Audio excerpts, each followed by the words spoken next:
Where did my, there you are, Max, thank you. Max van Riel, who actually has launched a joint venture under ING Direct. Come on up. He'll be joining. Would you mind taking a seat at the end? And then we can give a little context about your experience in the industry, especially working as kind of a fintech or a startup or a TTP in the space of, well, under the wing of an actual FI. So thank you for joining us for this. I want to kick this off really quickly with the general question, and give me just a moment to kind of summate all of these things. What is the actual state of mobile adoption and alternative payment readiness? And what is holding back that adoption, considering we have almost a pure digital 91% in Norway versus cash that we actually paid in a cab in Germany here? We have instant payments and theoretical open banking in the UK demanding instant reconciliation almost. And yet we're looking at a massive swath of geography that has to have interoperability. And at the same time, not everyone is playing ball, and there's not really a true consortium effort here. So when are we actually going to be ready to adopt it? What else is holding us back? And what do you think is the primary thing that we could fix? Is it technical? Is it policy? Is it driven by the market? Is it driven by the government? All of these things are going to come up. It's a complicated question because it's a complicated issue. And I'm being highly self-indulgent in asking all of this at one time. But let's actually start, what is holding back actual adoption? And maybe, Dag-Inge, we can start with you because you mentioned the cost and who bears the actual cost for doing this. And I want to go back to that, the complexity of who actually pays for it. If the end consumer benefits the most, but has the least skin in the game in terms of it, and it's a sunk cost investment, who pays for this and why are we doing it? Well, first of all, I think there has been a big change when it comes to perception of what is happening in the market, and I think we have brought almost all communities up to understand that we are in a change process now, and it will happen. It's not a theoretical thing, but it will happen. And then the next question is, how immediate will it be? Is it urgent? They listen to their own clients, and we see in Europe very different answers.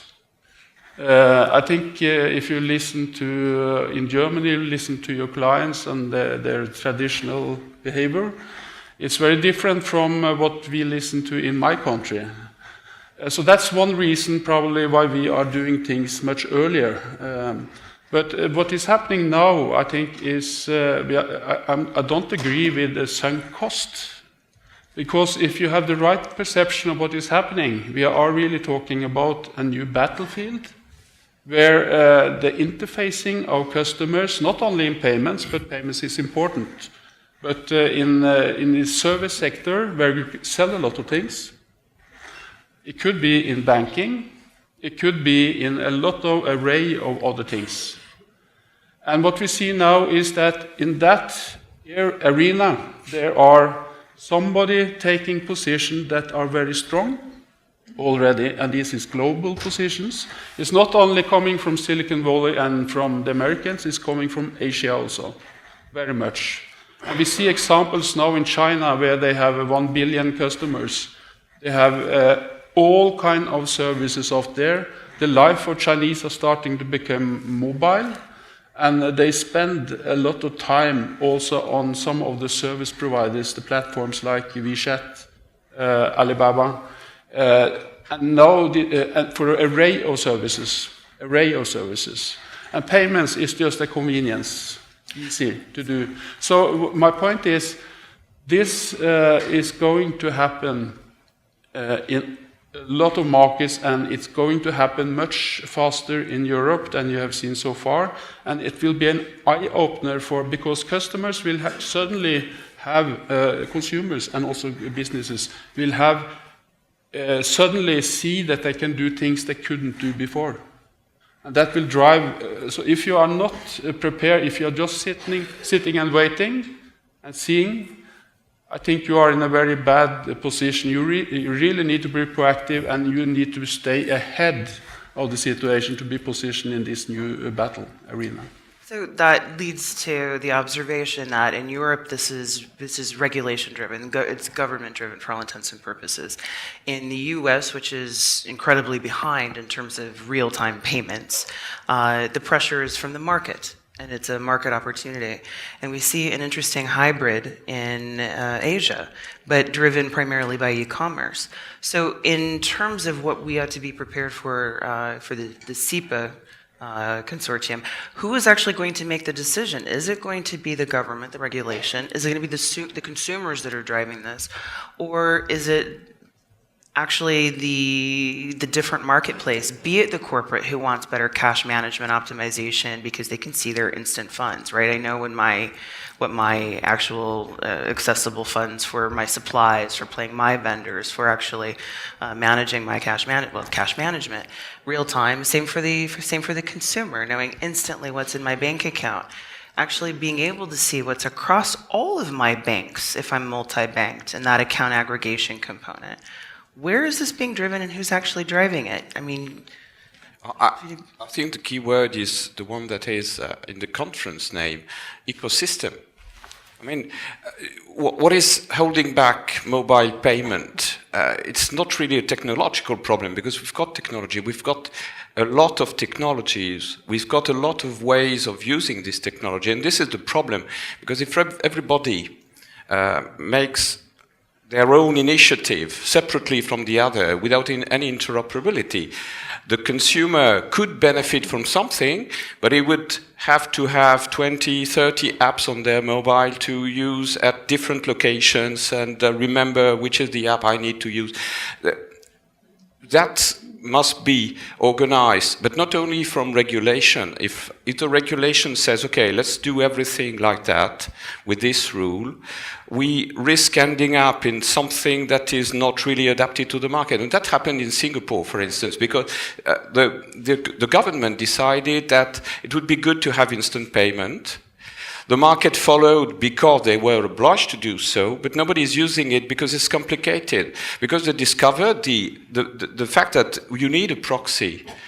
You don't, if you have to put the current account number on your mobile to make an instant payment, who would do that? You don't even remember your IBAN. I don't know if you know your IBAN. So that's... I remember my library card number, but not my actual exactly.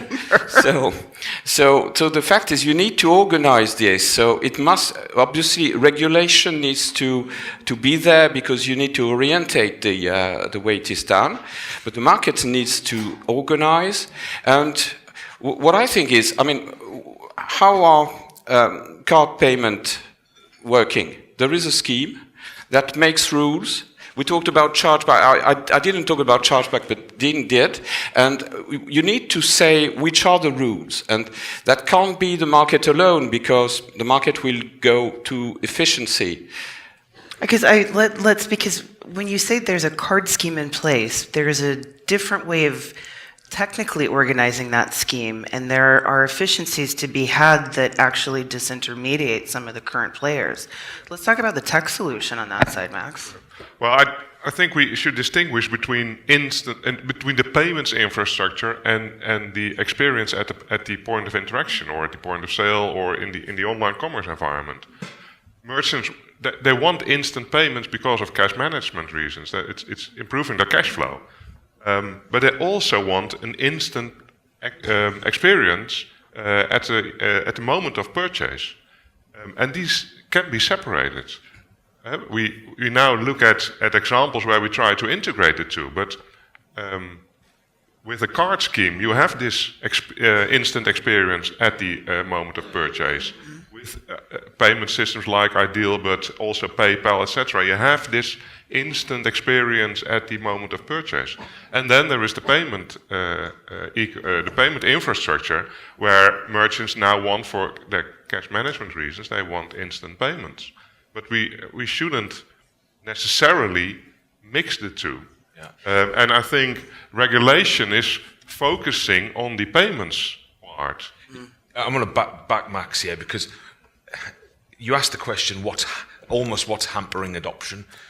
Ideal's fully adopted, But ideal is not immediate payments. It's not in the true sense of the term. In the payment experience, it is. It is, yeah, at the actual To the merchant as well as to the versus- consumer. So his card. It's not set by inst. Okay, it can't be. Yeah. So it's maybe quite easy. maybe we acknowledge that there's the point of sale experience where we actually feel like we're making the purchase versus the back end, which is the actual payment value chain. I mean, there's can we separate that into two different things? I mean, Well, I think in addition to, of course, the ecosystem, there's the individual market that determines, let's say, what drives adoption, right? So what we learned in Belgium is quite incredible, actually. We started as a very small startup, 8 people actually, and then suddenly we came up with a way to pay at, let's say, small merchants, which was so highly efficient, no hardware needed, and within 1.5 years, there's 45,000 merchants that are on board.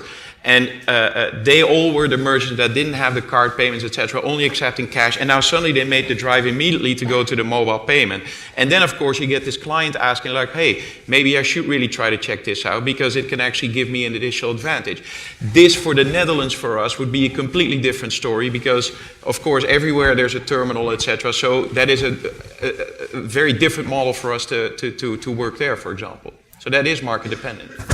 so, I mean, it comes down to culture to a certain extent, right? Market culture, merchant behavior Efficiency of the culture. market that there already is, like 6% cash payments in Norway, that's highly incredible, right? And we're trying to do it right now here in Germany as well, in Munich. And it's, well, of course, you get the people that are immediately like, oh yeah, finally, like I see this in other countries, I've lived there, I'll do it. And then there's also the ones that are like, no, I'll stick to my cash payments for now, and it works. And to be honest, I mean, I went to to Munich 3 times, and then the first 2 times I forgot to take cash, and then I couldn't buy a sandwich. And the third time I got to the airport, the first thing I'm doing is make sure that I have cash, and then you can get by pretty well, right? So this will take time, and it will be ingrained in a certain culture as well. There's someone sitting in the audience that has a cashless manifesto that is hoping that the day swiftly comes, i.e. tomorrow, that everyone accepts some sort of mobile payment versus, cash. But let's go back to this complexity versus, say I have the feel of instant payment or an instant transaction as a consumer. Even if I'm a corporate, actually looking at complex purchasing, I want that instant payment. I can have better cash flow. I know what my balance sheet looks like. Versus the mechanics behind the scenes. And interestingly enough, the mechanics behind the scenes in a card system can actually be worked around. They can be completely disintermediated with some of the direct-to-bank schemes based on PSD2. What are some of the challenges that we have in terms of mobile adoption versus the comfort and familiarity of a card versus the efficiencies of actually looking at disintermediating an existing system that I'm going to go back to sunk costs and who bears the burden of all of those costs in the back end. But let's talk about that disintermediation component between that instant gratification of the payment versus the back end and the number of steps. Max, what's the technical? It comes back to this consumer-merchant interaction. With cards payments, you have certain interactions possible that are not possible with instant push payments, like pre-authorization, going to a hotel, show your card, have a reservation done on your card, and do the payment later on. It's not possible with push payments like Zap or Ideal or because we have a chargeback challenge right there. The complexity. It's not about chargebacks. It's about this the functionality. This asynchronous authorization and then the capture of the payment. You can't do that with a debit card either. True. Yes. So there are. That's why I'm saying there's not a one-size-fits-all solution to this. Exactly. So if you then take it as well, let's say the online demo that we just saw, the online payment with paying by bank, that works perfectly. But try to replicate that to a POS environment, and there will be a lot of merchants questioning whether they would accept it because it would just simply take too long to accept this kind of Somebody asked the question about. I was going to say we've there just was had a question. About, it's incredibly relevant. So it depends on the segment, though, Geller. It's like that example you've given. I have heard that so many times, but it's referring to I'm in a supermarket and there's people behind me and I'm stressed because I'm holding them up. But if you're, I don't know, Pizza Express at some restaurant somewhere, sitting there having your dinner, and then the bill comes, you've you've got plenty of time. So I think it's horses for courses, and it depends on the merchant category code on exactly how that will adopt. Well, this question actually addresses an interesting incentive/risk model for instant payments for both parties, right? Not for those of us processing the payments, but for the parties exchanging the goods. What is the merchant's incentive to the customer to actually do a real time, knowing that there's a risk of dissatisfaction or an incomplete transaction? How do we reconcile that risk model of the chargeback, but also it's moved from my account now into the merchant's account, and now I've got to reconcile it in the reverse order? How do we... I can take a quick crack at that, and then, so if I look at the US as an example, there's an ACH Target Red card, there's an ACH card, and they give it to their consumers, their customers, and the customers will use that and get 5% cash back. So those that use that red card are more likely to return to that merchant because they get that discount. They're increasing their loyalty with that merchant. So it's based on the merchant's using that as a way to continue attracting that consumer in store. The fact is that they're paying less per transaction because it's ACH anyway. So I think that style of loyalty is one way that you can incentivize. Are you seeing other possible incentive structures in the merchant space, Max? I think on the instant part, it's been interesting, right? Because and we do give the merchant just an immediate, let's say, a proof of the payment, but we just pay it the next day, and we don't really get any real questions on that. Of course, on the peer-to-peer part, it's really different. There we do the instant messaging on the phone that the person has received €1, and it's there the next day. There it would be really a lot better if it would be instantly on the account. But of course, if you talk to merchants, the majority say, well, just give me the bulk payment, unless you're really the corporate that wants to do the cash management right intraday and actually work with this money directly.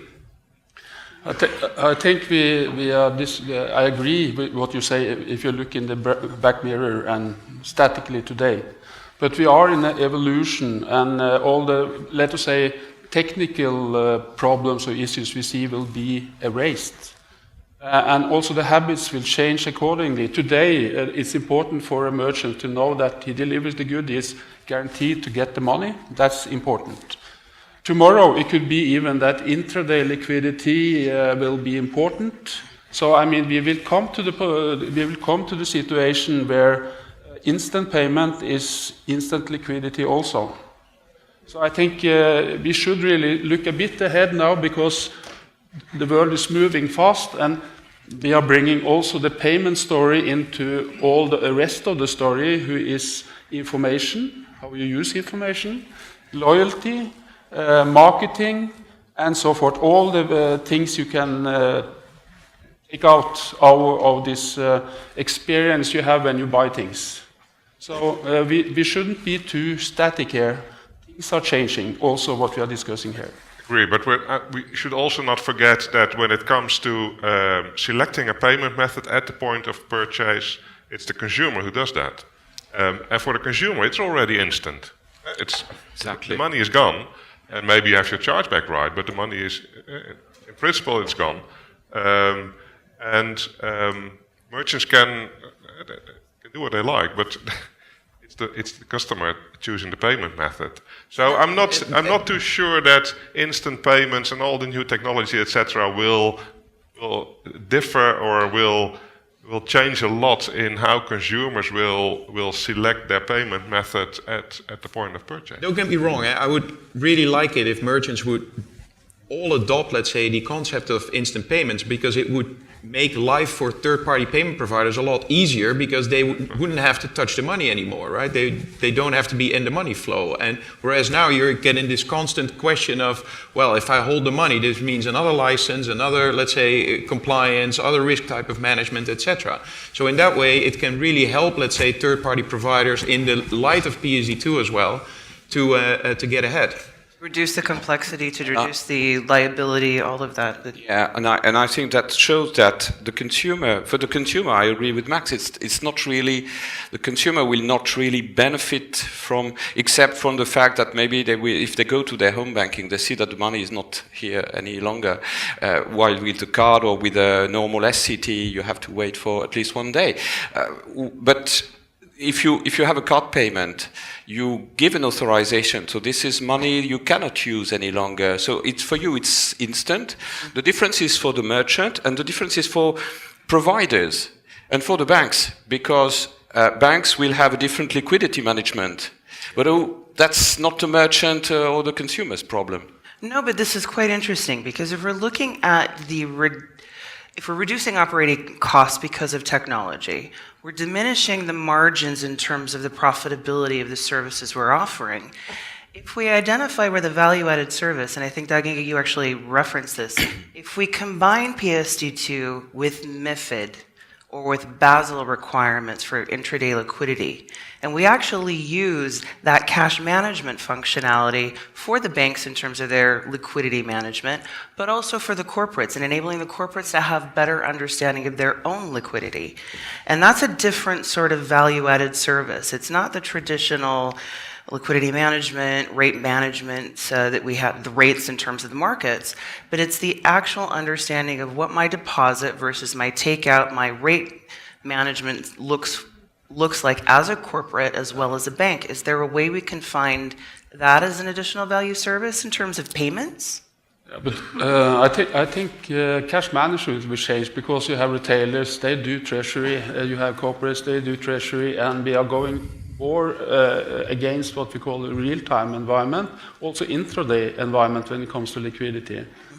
And somebody has to cater with all the regulations around it, of course, and the third parties, the man in between, according to PSD2, they are licensed to do tasks, and they will be under some obligations by law to fulfill also. It's not only banks, it's third parties. But I think I just want to mention what's at stake for banks, because if you look at what, this is some McKinsey ideas, but I tend to agree with it, and they have done some work, and they look at, for example, finance and lending of banks. Mm-hmm. And payments is important because it has to do, I will tell you afterward why it's important. If you look at, if you divide it into manufacturing, which is products and services made by banks, that cater for about a little bit more than 50% of the revenues, but only 1/3 of the profits. And if you look at the sales side, then we can talk about the platforms or something, but the sales side, they have less than 50% of the revenues, but they represent more than, well, 2/3 of the profits. And what is happening now is that the platforms are going in with payment solutions and other types of solutions that just open the doors for convenience and availability to a lot of services, including payments, including banking services. And what they can do is to make the manufacturer of finance and loans and other types of banking services invisible, because they are fronting it, they are taking the, so they can replace actually a huge part of the revenue, and not least the profit part of what banks are doing. If banks are not able to take very strong position themselves and be relevant and visible in this, so this is the big battle game going on, and payments is very important, because that is how you link the daily thing you do with the rest of the opportunities where you can, the rich flow of information, where payments information is probably the richest, because it's behavioral information. Exactly. When we look at the actual quality of the data around payments. It's the transactional, the behavioral, some of the psychometric, it's geolocation, it is timing and frequency, it is market segmentation, and we have it at such granular level. And I think it's interesting to look at it separately. I think the retail consumer and the user experience is one side of the debate. I think we've addressed it very well as an industry. There's not a lot more to argue about making it feel like it's instant or having the perception of instant. It's on the much more complex multi-party corporate SME payments that this kind of interesting cross-vertical leveraging happens. And it's that data and the quality of that data that then drives better decisioning in terms of the risk models that certain institutions may take, the timing of deals, the timing for liquidity, leveraging their own balance sheets, actually having an opportunity to leverage account aggregation components of PSD2 and see what the other balance sheets are that they could leverage against or arbitrage. This is where the model becomes incredibly interesting and where, in my mind, not just the revenue stream, but the profitability of the industry for sustainability actually lies, is in the complexity of those multi-party engagements, which again comes down to, can we simplify that model? Can we actually, from an engineering perspective, can we actually reduce the number of players or touch points and exposure of the data, i.e. for security, i.e. for tokenization, authentication requirements, and the liability of the parties that have to actually be held accountable for the authorization, also the authentication component. All of that comes down to, can we actually reduce the complexity of how we do this now, and is there benefit for going direct bank to bank versus some of the current schemes that we have? We have about, 3.5 minutes to address that diatribe. Can we talk about that? Is there a way for us to reduce the complexity, or are we going to be trying to figure this out for years? So, when you presented the slide earlier, Jean-Philippe, there was a two-party model, four-corner, two-corner, four-corner. In that, let's try and, your question's fundamentally, can we reduce the number of corners? So, I've had experience of trying to do that, and there are things like managing liability and risk. And fundamentally, when you add that in, and then also multiple integration points, and I'm going to use a term, merchants have long been able to self-acquire, have to get the license, etc. Most often don't want to do that. It's complex. It's not really their business model. So I personally think it's going to be a bit of a challenge to really remove those two corners, or one of those corners. And I always, because every time we've gone through before, they come back in for natural reasons. I mean, if you guys... There are two aspects on four-corner models that are very important. It's merchant acceptance and distribution. Yeah. And those are two activities that are very complex if you want to do that in a centralized fashion. But I mean, even Amex is three-corner model. It's not. They're just playing two roles. Yeah, because they are the same. It's a four-corner model with one that is acting as two. And the four-corner model misses out the complexity of, well, there's a scheme in there as well, so it's a V model. There's five things. Exactly. And what about the pit? So you've got all these different parties. I think the value comes from consolidating that. So it's actually a level detail below the four-corner, because there are other parties playing roles, and it's about consolidating that. I think the PISP model, for example, is great because it brings a PSP and acquirer together into a new role. So that's one way where I would expect some simplification. But I think there is a great way of simplifying everything. Let's use cash. Remove every problem. Why not? Yay. Listen, what did Einstein say? Something along the lines of make everything as simple as possible, but not more simple than it needs to be. This may be one of the cases, although if we remind ourselves that simplicity is the essence of sophistication, we may try to look at it that way. Well, cash isn't simple. There's a lot of stuff goes on behind the scenes, like nothing is simple in this. Security code guy with a suitcase carried to his arm with a... I mean, those processes, you just don't notice them because they've been going on for so long, and they're costly. And that may be something that we can actually wrap up on, is some of the assumptions that go on behind the scene actually require a bit more examining. There needs to be a balance of how it's driven by the compliance and risk model and the underlying framework, how people are held accountable, where the incentive is for not only profitability and driving the revenue, but it's also how do we simplify the process on the back end? If we get the customer experience correct, how do we actually manage the security and the fraud prevention and both parties being made whole, and that there's not a question of who's indemnified versus who isn't and who's exposed, which highlights maybe one of the challenges of why mobile and instant adoption is a little bit lagging. And the fact that we are animals that have to be taught how to do things differently, I call myself the animal, I'm very much included, that we have behaviors in terms of cards and the symbols and the physical things that we do. And that maybe it isn't an overnight thing, even though we've experienced it in terms of the legislation coming live and the technical requirements being issued. That nothing is overnight or instant, because it requires us to actually change our mindset and our understanding of the complexity of the systems that we have been assuming is simple for decades. Jean-Philippe, Dag-Inge, Max, Dean, Max, thank you very much, gentlemen. Thank you, audience, as well. Thank you.